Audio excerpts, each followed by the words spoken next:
The House of the Name. They said the name was older than stone. Not older than Egypt, nothing was, but older than memory, older than the records stacked in parish chests and government archives. In Cairo, in the press of horns and minarets, the name Bolos still moved quietly, like a current beneath the Nile's surface. It was spoken first in churches. In Greater Cairo, priests traced the sign of the Greek cross in incense-thick air, their voices echoing against icons darkened by centuries of smoke and prayer. At the Archangel Michael Church in Aimpabe, a young deacon once asked why the same symbols appeared everywhere, etched into wood, stitched into vestments, carved faintly into stone walls no one remembered building. A scroll lay open in the archangel's hands. A sword gleamed beside it. Behind Michael's wings, a sunburst of light exploded outward. Because the name remembers, the priest replied. He did not say which name. Far south, in Canaan, the desert pressed close to the river. Here, knowledge grew not only in churches, but in fields and laboratories. Lutfi Bullis, son of Upper Egypt, walked among plants as if reading scripture written in chlorophyll and soil. He catalogued Egypt's flora with a precision bordering on devotion, preserving life the way monks preserved manuscripts. To some, science seemed distant from faith, but to the Bolos families, it was another language of preservation. In Fayyum, where water met green in defiance of the desert, Shukri Bolos was born into a Christian household, where books mattered as much as prayer. The same reverence given to the Pauline epistles was given to medicine, to study, to discipline, to knowledge. They believed was never separate from faith. It was its continuation.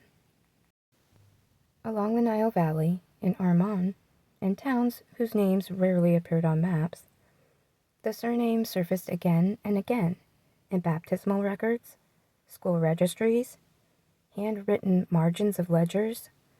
Sometimes it was a surname, sometimes a given name, sometimes both, as if the family had learned long ago how to hide in plain sight.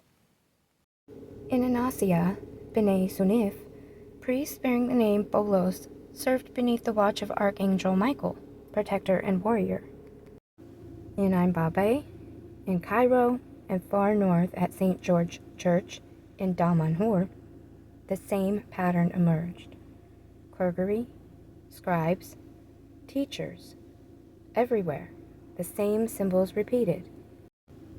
The book, the letters attributed to Paul, read and reread until the paper softened. The sword of the Spirit, not a weapon of blood, but of discernment. The cross, Greek and equal-armed, refusing hierarchy.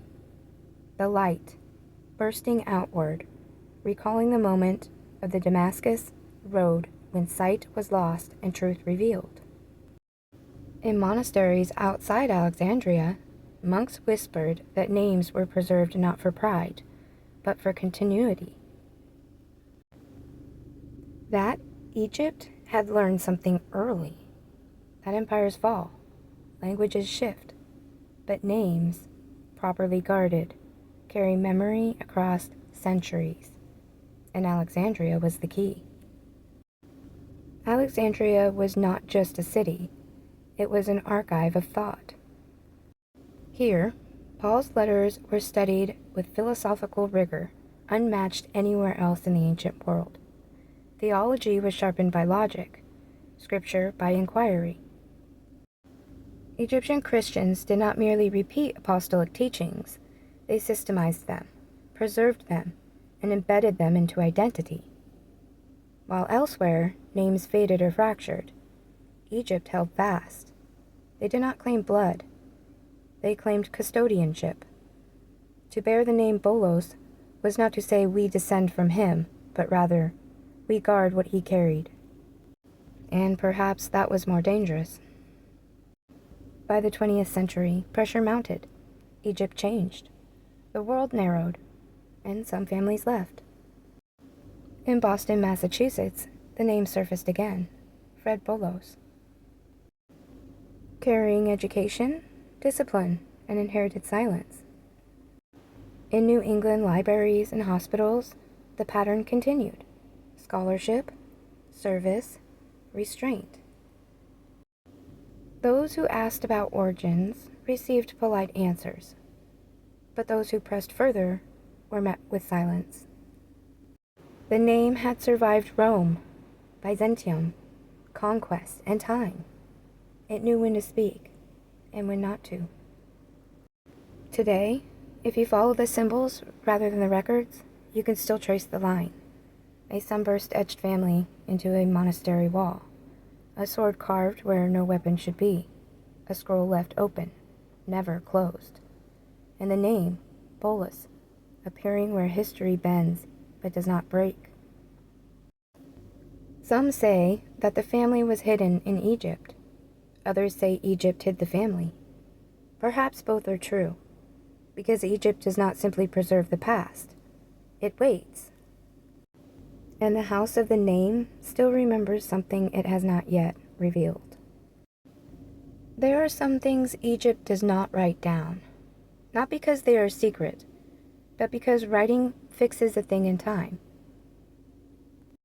And Egypt prefers memory to remain fluid, layered, alive. The house of the name Bolos learned this early. They learned it long before Cairo, before Islam, before Rome tightened its grip on Alexandria's libraries and called it order. What the house remembers is not a genealogy, it is a change. In the oldest Coptic traditions, the Apostle Paul is not remembered only as a writer of letters, but as a keeper of thresholds, a man who crossed from one state of being to another in an instant of light so violent it blinded him. Egyptian theologians lingered on this detail more than others. Alexandria taught that the Damascus vision was not merely conversion, but initiation, a rupture between what is seen and what must be guarded. Some names, they believed, should never become monuments. So the names Paulus and Bolus was preserved quietly, passed through churches, monasteries, schools, and sciences, always present, never dominant. The house learned to exist where attention slid past it, and Egypt rewarded that restraint. Alexandria once held texts that never made it into canon. That much is fact. Early Christian writings, commentaries, letters, and marginalia circulated freely before orthodoxy hardened. Paul's letters were copied here with obsessive care, but Egyptian scholars also studied how those letters were written, why, and to whom they were truly addressed to. Some theologians believed Paul encoded ideas differently for different audiences, that certain concepts about law, conscience, authority, and inner sight were layered, not explicit. Alexandria trained minds to read between the lines. When parts of the library vanished, not everything burned. Some things were moved. Monistic seals from the desert east of the Nile bear the same four symbols that reoccur in Bolos-associated churches centuries later. The open scroll, never closed. The sword, angled downward, restrained. The equal-armed cross, denying hierarchy. The sunburst, not above, but within. These were not decorative. They were reminders. The pyramids were already ancient when Christianity arrived in Egypt, but the Coptics never saw them as pagan relics alone. They saw them as containers of intention, structures aligned to light, geometry, and consciousness in ways later civilizations never fully replicated. It is known and documented that entire regions beneath and around the Giza Plateau remain unexplored, restricted, politically sensitive, scientifically unresolved. Egypt has always controlled access to its deepest layers, and not merely for tourism. In Coptic oral tradition, there is persistent belief that knowledge is buried where power cannot misuse it, that some spaces were sealed not by fear, but by responsibility. The house of the name is sometimes whispered about in this context, not as builders, not as rulers, but as record keepers, those who understood what a thing meant rather than how to use it. If something was hidden, it was not gold, it was interpretation. Upper Egypt has always been different. In Qana and Fayyum, and along the lesser-known bends of the Nile, Christian families endured when others vanished. They kept schools when libraries fell. They studied medicine, botany, mathematics, disciplines concerned with patterns rather than domination. That scientific legacy was not accidental. To classify plants, to study systems, to heal bodies, these were acceptable ways to continue ancient observation without drawing attention. Knowledge could move forward wearing the mask of utility. The House of the Name learned that survival requires adaptation. What they guarded was not a single artifact, but a way of seeing, one that linked light, reason, faith, and restraint. Names usually evolve, they fragment, they disappear. But bolos remain remarkably intact across languages, empires, and centuries.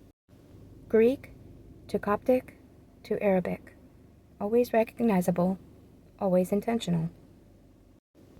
Egypt preserved it with extreme reverence, not because it claimed blood from Paul, but because it carried something more durable, continuity of meaning. To remember Paul in Egypt was to remember that light can overwhelm, that power must be limited, that knowledge demands stewardship, and that some truths should only be revealed when the world is ready. Perhaps that moment has not yet arrived. If the house remembers something still hidden, it may not be a secret in the modern sense. It may be a threshold, a convergence of ideas, spiritual, scientific, ethical, that cannot survive extraction or spectacle, something that only makes sense when held gently, collectively, and without ownership. Egypt has always known when to wait, and the House of the Name has always known how. The symbols remain, the name persists, the light has not gone out. It is simply not time yet. This story draws inspiration from real places, names, religious traditions, historical figures, and documented cultural practices, particularly within Coptic Christian heritage, Egyptian history, and the use of the name Bolos. The narrative does not assert verified genealogical, biological, or archaeological claims beyond what is supported by established historical scholarship. Any references to hidden knowledge, guarded traditions, unexplained regions, symbolic guardianship, or deeper meaning associated with the name Bolos are speculative in nature, intended to explore ideas of memory, culture, continuity, and spiritual legacy, and is not to present factual assertions. Mentions of historical locations, including Egypt, Alexandria, Nile Valley regions, churches, and ancient structures, religious symbols, such as the scroll, sword, cross, and light, and real individuals are used respectfully and without implications of undisclosed evidence, secret lineage, or suppressed historical truths. This work should be seen as a literary exploration of heritage, identity, and mystery, not as a historical, theological, archaeological, or genealogical record.